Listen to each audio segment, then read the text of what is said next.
Hi everyone, কেম explain YouTube চ্যানেলে তোমাদের সকলকে স্বাগত।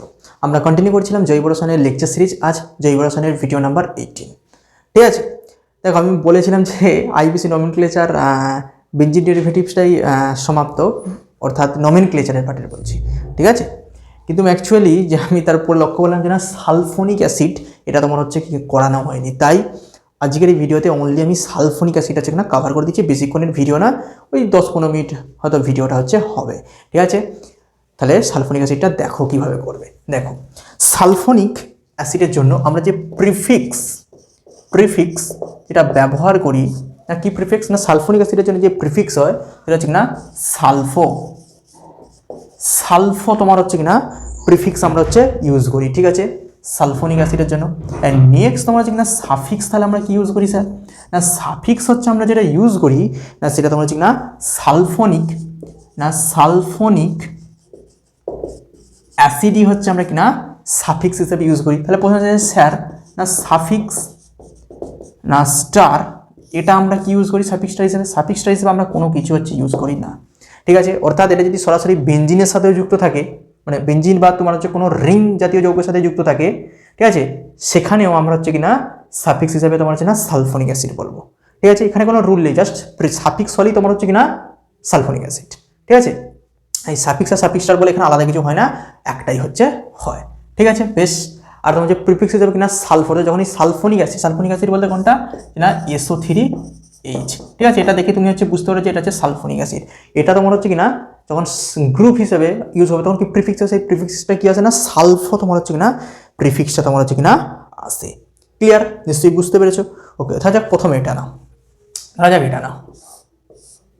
ঠিক আছে, এটা এখানে ধরা যাক SO3H নাও। ঠিক আছে, এখানে দেখো কিভাবে নামকরণটা করবে। দেখো, মনে রাখবে যে এমনভাবে নাম্বারিং করব যেদিক থেকে নাম্বারিং করলে আমি কিনা SO3H গ্রুপকে কিনা কম সংখ্যায় পাবো। ঠিক আছে, তাহলে দেখো যদি এই দিক থেকে নাম্বারিং করি কত পাচ্ছ, 1 2 পেয়ে যাচ্ছ। ঠিক আছে, কিন্তু এই দিক থেকে করলে 1 2 3 হবে, তাহলে এই দিক থেকে সঠিক 1 2 3 4। ঠিক আছে, এবার বলে কটা কার্বন আছে, 4টে কার্বন। তাহলে 4টে কার্বন হলে কি আসবে না, বিউট।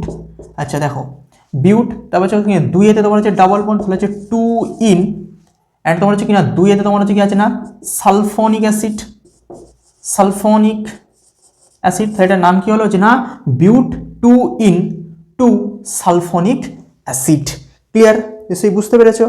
ওকে, বেশ। নেক্সট দেখো, ধরা যাক এরকম হলো, আমি একটা 4টে কার্বনই ধরে নিচ্ছি। ঠিক আছে, 4টে কার্বনই ধরছি। বেশ, দেখ এখানে আমি দিলাম ডবল বন্ড, আর ধরা যাক আমি এখানটা দিলাম তোমার হচ্ছে SO3H গ্রুপ।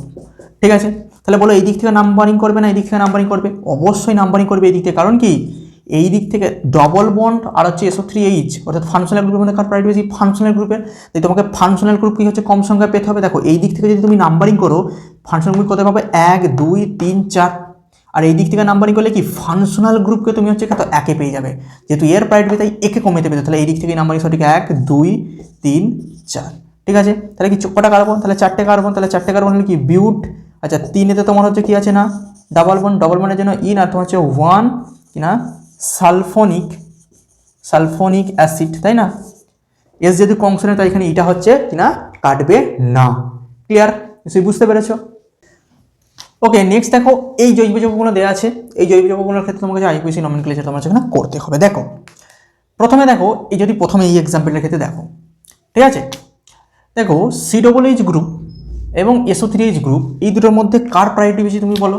অবশ্যই কিনা COOH গ্রুপের যে প্রায়োরিটি SO3H গ্রুপ অপেক্ষায় বেশি। তাই এখানে SO3H যে গ্রুপ সেটা হয়ে যাবে কিনা সাবস্টিটিউট। ক্লিয়ার? বেশ। আর এটা হয়ে যাবে আমার কি, তাহলে COOH গ্রুপ আমাকে কিনা চেনের আন্ডার, লংগেস্ট চেনের আন্ডার কাউন্ট করতে হবে। তাহলে এখান থেকে হবে নাম্বারিং। তাহলে এইটা হয়ে যাবে আমার লংগেস্ট চেন 1 2 3 4।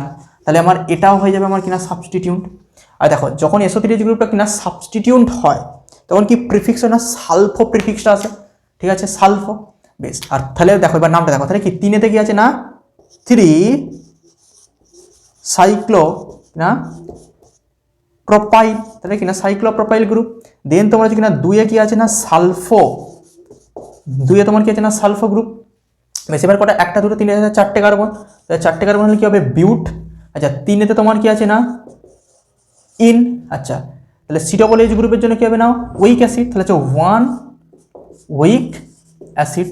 ও যেহেতু ভাবেল এটা হচ্ছে কাটবে, তাহলে এটার নাম কি হলো না 3 সাইক্লোপ্রোপাইল, ঠিক আছে, 2 সালফোবিউট 3 in 1 week acid. Clear. Next দেখো এই জৈব যৌগটা দেখো, যদি এই জৈব যৌগের ক্ষেত্রে ভালোভাবে একটু লক্ষ্য করো, দেখো SO3H গ্রুপে তাহলে কম সংখ্যা পেতে হবে। দেখো যদি এই দিক থেকে তুমি নাম্বারিং করো 1 2 3 পাবে, আর এই দিক থেকে নাম্বারিং করলো 1 2 3 পাবে, তাহলে তুমি যে দিক থেকে করো কি SO3H গ্রুপে কি না একই সংখ্যায় পাচ্ছ। এবার যে লক্ষ্য যদি তুমি এই দিক থেকে করো, দেখো তুমি সাবস্টিটিউন্টকেও পেয়ে যাচ্ছ, তাই না, বেশি সংখ্যক। তাই এই দিক থেকে হবে নাম্বারিংটা হচ্ছে সঠিক 1 2 3 4 5। বেশ, এবার দেখো এটার ক্ষেত্রে নামটা তাহলে কি করবে, দেখো এটার ক্ষেত্রে নামটা কি লিখবে, দেখো 2 তাহলে কি আছে না ব্রোমো আছে, 2 ব্রোমো। আবার 2 তোমার হচ্ছে কিনা ক্লোর আছে, 2 ব্রোমো 2 ক্লোরো। কটা কার্বন আছে 5টা, তাহলে 5টা কার্বন হলে কি হবে না পেন্ট হবে, সব সিঙ্গেল বন্ড, তাহলে সিঙ্গেল বন্ডের জন্য হবে কিনা N, দেন তোমার হচ্ছে কিনা 3 কিনা সালফোনিক, 3 সালফোনিক অ্যাসিড হবে। তাহলে এটার নাম কি হলো না, কারণ SO3H গ্রুপের জন্য সাফিক্স হবে, তাই না, তাহলে যে 2 bromo 2 chloro pentene 3 sulphonic acid. এবার দেখো এইটা, দেখো এটার ক্ষেত্রে একটু ভালোভাবে লক্ষ্য করে দেখো তাহলে ফাংশনাল গ্রুপ কিনা SO3H গ্রুপ, দেখো এটা সরাসরি তোমার দেখো রিংয়ের সাথে যুক্ত আছে, হ্যাঁ কি না আছে। দেখো তাহলে যেই রিংয়ের যেই কার্বন যুক্ত হবে সেই কার্বনটা হবে কত হলো 1 হবে, হ্যাঁ কি না 1 হবে। আচ্ছা, তাহলে এবার দেখো এই দিকে নাম্বারিং করবে না এইদিকে নাম্বারিং করবে, দেখো এখানে তুমি তো 100 পেয়ে গেলে, তাই না, এই দিক থেকে যদি তুমি নাম্বারিং করো এই দিকে যদি যাও তাহলে কি মাল্টিপল বন্ডকে পেয়ে যাবে, গেলে মাল্টিপল বন্ডকে কি পাবে না 2-এতে, তাহলে এই দিকটাই হচ্ছে সঠিক 2 3 4 5 6। ঠিক আছে, তাহলে এটার নাম কি, এটার নাম হচ্ছে কিনা 3 মিথাইল 6টা কার্বনের জন্য কি হবে না সাইক্লো হেক্স হবে, কারণ 6টা কার্বন এটা কি না সাইক্লিক, তাই না, তাহলে সাইক্লো এলো, এবার 6টা কার্বনের জন্য কি এলো হেক্স। আচ্ছা, 2-এতে তোমার কি আছে না ইন আছে, ডাবল বন্ডের জন্য ইন হলো, আর তোমার হচ্ছে 1 কিনা সালফোনিক অ্যাসিড। মনে আছে আগে যদি সরাসরি যদি COOH গ্রুপ হতো তাহলে কি ফাংশনাল গ্রুপ যেমন চেঞ্জ হচ্ছিল, যে সাফিক্স আর সাফিক্সটার আসে, কিন্তু SO3H গ্রুপের জন্য কি সাফিক্সটার তো আসে না, এই অবস্থায় কি সাফিক্সটার হয় নর্মাল অন্য কোনো যদি কার্বনওয়ালা যদি কোনো ফাংশনাল গ্রুপ থাকে টার্মিনাল, ঠিক আছে, কিন্তু SO3H গ্রুপের জন্য সাফিক্সটার হয় না, অনলি সাফিক্স হয়, তাহলে এখানে কি হবে সালফোনিক অ্যাসিড। ক্লিয়ার, বুঝতে পারলে, বেশ। বলে এটার কি নাম হবে, দেখো SO3H গ্রুপ কি এই কার্বনের সাথে সরাসরি যুক্ত, তাহলে এখানে 1 দাও 2 3 4 5 6, তাহলে এটার নাম কি হবে না সাইক্লো হেক্স। আচ্ছা, সব সিঙ্গেল বন্ড, তাহলে সিঙ্গেল বন্ডের জন্য N ভালো কথা, দেন হচ্ছে কিনা 1 সালফোনিক অ্যাসিড, তাহলে এটার নাম কিনা সাইক্লোহেক্সেন 1 সালফোনিক অ্যাসিড। আর দেন দেখো এইটা, দেখো এখানে দেখো যদি একটু ভালো করে লক্ষ্য করে দেখো SO3H গ্রুপটা কোন কার্বন যুক্ত হচ্ছে, এই কার্বনে, ওই কার্বনে যুক্ত হচ্ছে, তাই না, তাহলে এই কার্বনটা দেখো হচ্ছে 1, তাহলে এটা হচ্ছে 2, এখানে দেখো এইটা হয়ে গেল আমার কি না প্রিফিক্স বা সাবস্টিটিউট। তাহলে এটার এখন কি নাম দেখো, এটা দেখো কি নাম হবে, দেখো ভালো লক্ষ্য করে দেখো 2-এতে তাহলে কি আছে আমার একটা গ্রুপ আছে সাবস্টিটিউটের নাম কি হেক্সাইল, তাহলে কি নাম হচ্ছে সাইক্লোহেক্সাইল। 2টা কার্বনের জন্য কি হবে ইথ, সিঙ্গেল বন্ডের জন্য N, আর একেতে তোমার কি আছে না সালফোনিক অ্যাসিড। ঠিক আছে, তাহলে এটার নাম কি হলো না 2 সাইক্লোহেক্সাইল ইথেন 1 সালফোনিক অ্যাসিড। ক্লিয়ার, ওকে। ঠিক আছে, এখানে দেখো SO3H গ্রুপ দেখো সরাসরি রিংয়েতে যুক্ত থাকলেও দেখো সালফোনিক অ্যাসিড, আর যদি সরাসরি যুক্ত না থাকে সেক্ষেত্রে সালফোনিক অ্যাসিড, অর্থাৎ এখানে সব ক্ষেত্রে একই সাফিক্স তোমার হচ্ছে ইউজ হয়। ক্লিয়ার, নিশ্চয়ই সালফোনিক অ্যাসিডের ক্ষেত্রে নমিনক্লেচার তোমরা সকলে বুঝতে পেরেছো, বেশ।